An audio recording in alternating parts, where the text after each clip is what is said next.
جايب لك معايا النهارده لاب اي 9 بسعر الاي 7. لو انت مهندس او جرافيك ديزاينر بتدور على حاجه تشغلك 3 دي ماكس اوتوكاد ريفيت او بجميع برامج المونتاج زي ادوبي بريمير او برامج ادوبي عامه، في الفيديو ده ليك تابع معايا. انا جاي لك النهارده بتشكيله لابات كلها ورك ستيشن، عايزك كده تتفرج وتتابع معايا. عامل لك النهارده عرض. العرض الاول معانا النهارده لاب اتش بي زد بوك جي 3 كور اي 7 من الجيل السادس بمعالج اتش كيو مع رامات 16 مع هارد اس اس دي 512 مع كارت انفيديا كوادرو 2 جيجا دي دي ار 5. تلاقي فيه مروحتين تبريد 4 بنك رام، يشيل معاك 3 هاردات. لاب كويس جدا، شغلك البرامج الهندسيه وبرامج المونتاج. الناس اللي بتدور على لابات ورك ستيشن يكون وزنها خفيف تعرف تتحرك بيه ويشغل معاك كل الشغل اللي هي محتاجاه. انا جاي احقق لك المعادله ديت في لاب ديل بريزيشن 5520.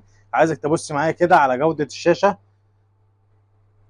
شاشه فول اتش دي اي بي اس فريمليس، شاشه محترمه جدا، دقه الاضاءه بتاعتها عاليه، بيجي بكيبورد باك لايت.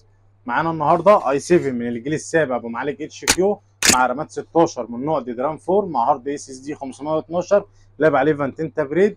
لاب هيشغل معاك جميع البرامج الهندسيه وبرامج الجرافيك. الناس اللي كانت بتسالني على الاي 9 وفرت لكم منه كميه تاني جديده. جايب لك معايا النهارده ديل بريزيشن 5530 كور اي 9 من الجيل الثامن اتش مع رامات 16 512 كارت 4.